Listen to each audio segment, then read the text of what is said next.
Meja mana meja ini? Meja. Ada meja. Meja kopi. Terus. Sudah, atur sudah. Mantap. Taruh saja sini. Ya. Ini kan enak. Panjang cerita ini. Memang masih panjang. Ya, alhamdulillah masih dengan kami di sini dari Al-Falah Kiai Mojo Jatun TV. Pak, tadi kan kena hujan di lokasi yang satunya. Jadi tadi nggantung di wali nikah. Jadi mohon dilanjutkan lagi pembahasannya yang tadi. Tadi kan kita sempat membahas tentang bagaimana status wali seorang mu'alaf, ya. Iya, seorang mu'alaf yang pada saat dia masuk Islam, apakah walinya itu tetap wali nasab karena orang tuanya masih hidup, masih ada, masih lengkap, ataukah bagaimana? Maka untuk penanganan orang-orang yang baru masuk Islam atau orang mu'alaf, dalam pelaksanaannya tidak ada wali lagi yang paling dekat wali nasab kecuali wali hakim. Karena seluruh wali nasab dia itu masih beragama Islam. Syarat seorang wali itu harus beragama Islam. Ya, walinya beragama di luar Islam tadi. Kalau walinya di luar Islam, maka dia otomatis pakai wali hakim. Dan kalau mengenai yang nunjuk sebagai wali hakim, wali hakim itu makanya saya bilang tadi, orang mesti mau lihat akan dulu siapa yang wali nasab. Wali itu kan dia urutan 3. Pertama yang paling dekat wali nasab. Wali nasab, setelah wali nasab itu yang paling dekat DP papa dan DP tete. Ketika itu tidak ada, baru urutan kedua DP papa PAD atau DP papa saudara si ayah atau DP saudara sendiri laki-laki perempuan ini. Ketika itu tidak ada, baru boleh wali hakim. Untuk menentukan apakah pakai wali hakim atau tidak, orang mau lihat dulu ini wali yang paling dekat. Itu tidak ada, baru boleh wali hakim. Menentukan wali hakim itu siapa yang menikahkan. Jadi sekarang ini untuk edukasi kepada masyarakat juga, orang sudah boleh mau datang ke Bapak Imam untuk meminta kesekawin.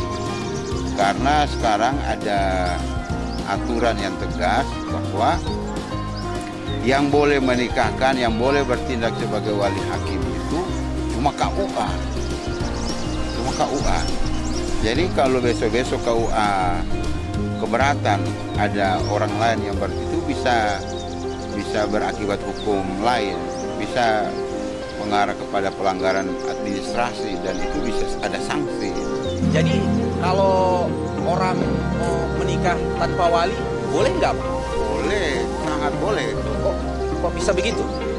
Karena begini, misalnya kayak tadi tuh, semua sudah wali dekat tidak ada, kemudian wali hakim misalnya dalam suatu wilayah tidak ada, apa boleh enggak? Pertanyaannya tadi kan, apa boleh enggak orang menikah tanpa wali? Boleh sekali, dan itu meskipun nyanda dalam keadaan urgen itu boleh terhadap mereka yang bukan Islam. Kalau orang Islam wajib hukumnya berwali. Karena pertanyaannya tadi umum, saya jawab juga umum. Kecuali terhadap orang-orang yang beragama Islam, ya tidak boleh. Harus pakai wali. Perempuan dalam keadaan apapun, dia tidak boleh menikah tanpa wali. Akibatnya, perkawinan bisa dianggap tidak sah. Kalau perkawinan tidak sah, berarti ikatan suami istri itu juga tidak sah. Otomatis hubungan suami istri juga tidak sah. Jadi haram. Kalau terlanjur terjadi hubungan dan anak itu lahir dalam perkawinan tanpa wali, maka anak itu bisa dikategorikan anak di luar nikah. Itu akibatnya. Jadi lumayan berat juga. Oh iya, jadi representasi wali kenapa mesti dia ada sekarang ini, yang tidak ada istilah lagi, yang tidak ada misalnya jarak, tapi orang tua atau di kampung, yang tidak ada komunikasi, tidak ada telepon. Sekarang itu tidak menjadi alasan, karena sekarang ini hampir setiap saat kita ini bisa menjalin komunikasi dengan dunia luar dengan menggunakan media sosial atau media telepon. Nah, kalau pamannya sudah siap nikah toh, terus wali yang ditunggu-tunggu tidak datang-datang, bagaimana itu? Baik. Dia cuma janji-janji di telepon di ini. Iya dekat, tapi dekatnya tidak tahu dekat mana itu. Ya. Maka tidak boleh terjadi pernikahan apapun keadaannya. Kita kembali kepada tadi bahwa pernikahan itu harus ada wali. Jadi misalnya pada saat sudah ditentukan dan wali itu berhalangan hadir, maka pernikahan harus ditunda. Oh ya itu pemirsa. Kebanyakan di film-film itu toh, wali nggak ada, ditunggu-tunggu, ditahan-tahan pak penghulunya. Akhirnya entah bagaimana, scene berikut sudah nikah. Sudah anak lagi. Sudah nikah dulu. Habis ijab kabul berpindah scene ke gendong anak. Nah, itu di film itu. Jangan nyatakan di dunia nyata ini. Jadi ada satu lagi begini, ini pernah terjadi di pengadilan bahwa anggaplah kita ini tidak tahu, ada orang ditunjuk nanti sebentar nganajo mengaku kita pe papa pe ade. Oh. Nah, nanti kalau ada Pak KUA atau Pak Ustadz tanya pas dia mau kasih kawin, nganajo mengaku. Secara administrasi mungkin dia lolos ya, dan namanya akan tertulis dalam buku nikah siapa yang menjadi wali, ya, saudara kandungnya. Namun akibat hukum dari peristiwa tersebut bisa mengakibatkan pernikahan mereka yang tidak sah, karena orang yang menjadi wali itu bukan orang yang benar. Secara orang mungkin baku atur nganajo jadi wali dan pernikahan itu di rumah dan hanya beberapa orang ada saksi, mungkin terjadi ijab kabul. Namun akibat hukumnya perkawinan itu pasti batil karena ada unsur rukun yang tidak terpenuhi. Itu dengan demikian pernikahan itu tidak sah, dianggap tidak ada, dan hubungan suami istri dianggap zina. Anak yang lahir dari situ anak dari hasil zina. Nah, itu akibatnya bisa panjang lagi kalau dibiarkan. Hubungan nasab itu terputus, dan ketika itu diakui, terima kasih. Wah, ya. Ini luar biasa, ini kopinya. Luar biasa, kopinya sudah hadir. Dan ketika itu dibiarkan, itu berarti kita sedang membuat struktur zina secara sistemik. Dampaknya begini, kalau kita biarkan suatu ikatan rumah tangga itu yang tidak sah, kemudian anak itu lahir dari ikatan yang tidak sah, dan anak itu dengan secara sengaja mengambil nasab dari ayah kandung, padahal seharusnya ke ibunya, dan itu anak itu ada anak perempuan, dan kemudian nanti dia menikah, ayah biologisnya ini kunikahkan engkau dengan anak perempuan, maka pernikahan anaknya juga tidak sah, karena ayah biologis itu bukan wali. Ini kalau kejadian umpamanya ya Pak, ada seperti diketahui dia umpamanya nikah bulan Mei, ya. Bulan Agustus sudah melahirkan. Nah, otomatis anaknya harus nasab ibunya. Ya.